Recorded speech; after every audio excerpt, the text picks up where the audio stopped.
Hey guys, welcome back to FreckleFace Finance, where we discuss personal finances open and honestly so that you can live the life that you deserve.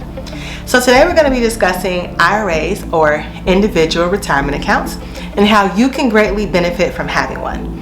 But before we get into that, please make sure to give this video a thumbs up so that it can be recommended to a larger audience, and make sure that you subscribe to my YouTube channel so that you can be notified of when I make future videos, especially related to this content, because it is so important, okay? So what is a Roth IRA?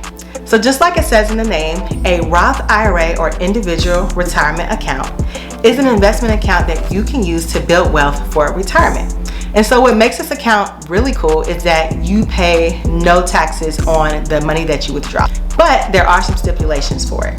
One, you have to be 59 and a half, and you have to have had the account open for 5 years. So as long as you meet those requirements, you pay no taxes on the money that you withdraw. That's cool, right?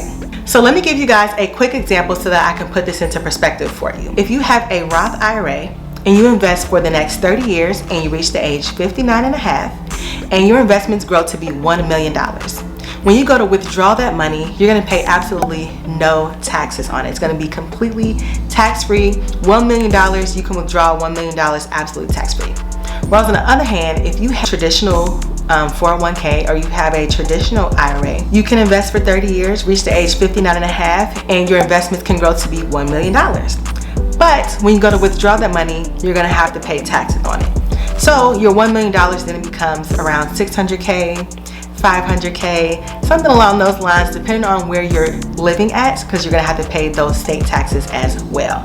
As you can see, that is a huge difference. Would you rather have $1 million tax-free, or would you rather have $500, $600K? I kind of feel like it's a no-brainer. You'd rather have the $1 million.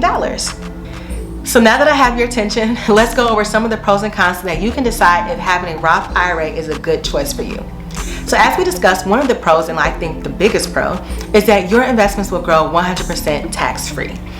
And that is a great tool and a great investment account to have if you're trying to build generational wealth, which I think the majority of us are. The second pro on the list is that you are able to withdraw your contributions completely tax-free and without penalty. And so what that means is that if you invest $1,000 and your investments grows to $1,500 over a year, and you really need to touch that money, I really don't recommend it, but if something happens and you really need to touch that money, you can pull out the $1,000 tax-free, no penalty. Whereas if you invested that money into a traditional 401k or traditional IRA, you would have to pay a penalty tax, and you would have to pay taxes on it. So having a Roth allows you to pull out those contributions that you make, but you can't pull out the capital gains. That's very important to know. So third, but definitely not least, is that the Roth IRA has no required minimum distribution, which is a great tool if you are trying to build generational wealth.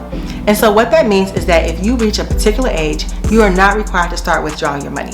So potentially, if you have a $1 million investment, a $2 million investment, you can actually pass away and pass that generational wealth on to your surviving beneficiaries.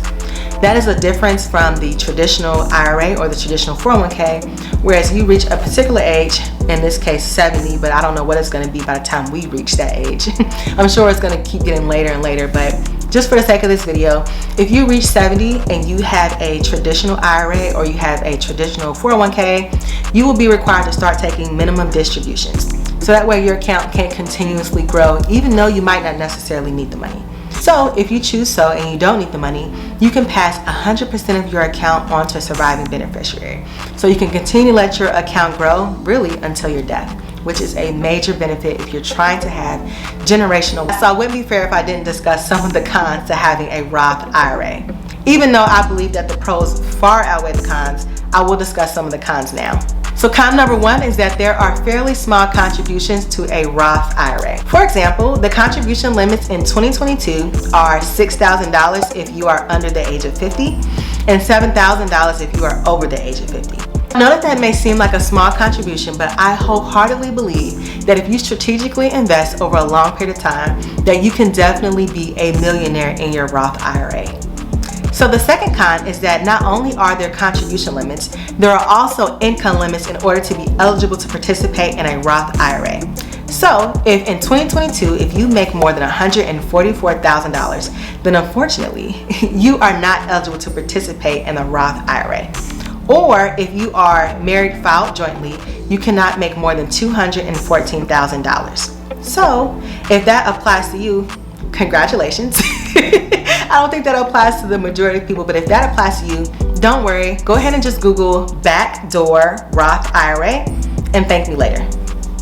So the third con, which I actually think is a pro, but some people think that is a con. It really just depends on your personality and what type of investor that you are. The third con is that you actually have to go out and pick your investments. So how the Roth is different from a 401k, at least for my 401k, my employer pretty much selects 5 different funds that I can participate in. So I only have a selection of 5.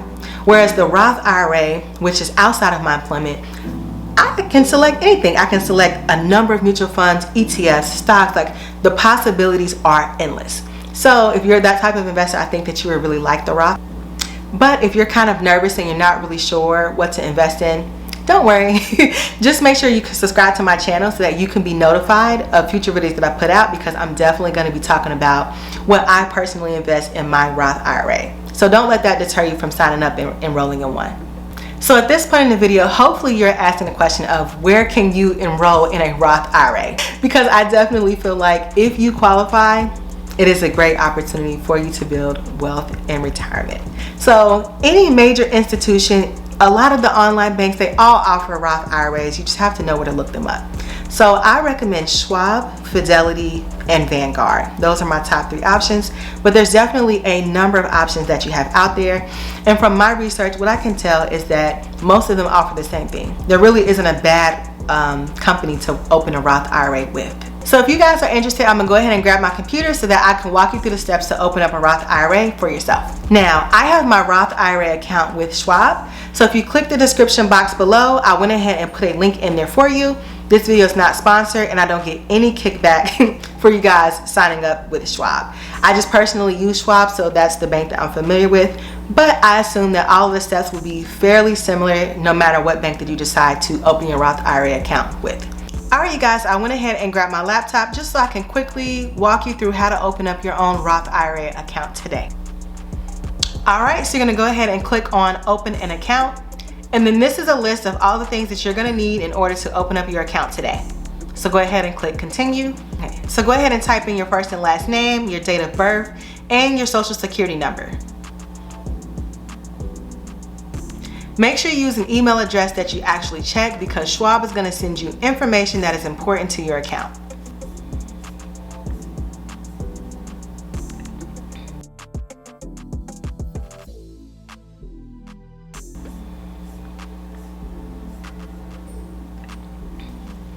And so on this page, you're going to go ahead and put in your employment status. And so Schwab is just trying to get a feel of how much money could potentially be moving through your account. So if you put in that you make $20,000 a year, but then you're constantly uploading a lot of money into your account, then that might be a red flag to Schwab. So that's why they're pretty much asking for your salary and your job information. So with this page, Schwab is pretty much trying to get a feel for if you could potentially have any insider trading knowledge. So for the majority of people, the questions are going to be all no's, but if they do apply to you, please make sure that you select yes. So that trusted contact person is authorizing Schwab to contact anyone in regards to your account. So for some reason you are physically unable or mentally incapable of logging into your account or accessing your account, this is giving Schwab permission to contact someone who has your best interests at heart in order to ask questions about your account. So this page adds additional features to your account. If you are a beginner, I definitely don't recommend this for you, but if you are investment savvy and you're interested in trading in margin or trading options, then you can definitely select those boxes that mostly apply to you. And go ahead and check all of those boxes for paperless features, just so that we can save the planet one account at a time. So you don't have to add any beneficiaries right now, but if you want to, go ahead and do so. A beneficiary would be if you were to pass away, who would you like to leave your investment account to? But you can always add these later. So go ahead and read through this page and select the box if you are consenting to open the account, and go ahead and submit your application. Alright you guys, so that is it for today's video. If you found this to be remotely helpful, please make sure to give me a thumbs up and subscribe to my channel so that you can be notified of when I make future videos. If you would like to continue the discussion, please make sure to leave me a comment below, and I will see you guys in the next video. Bye guys.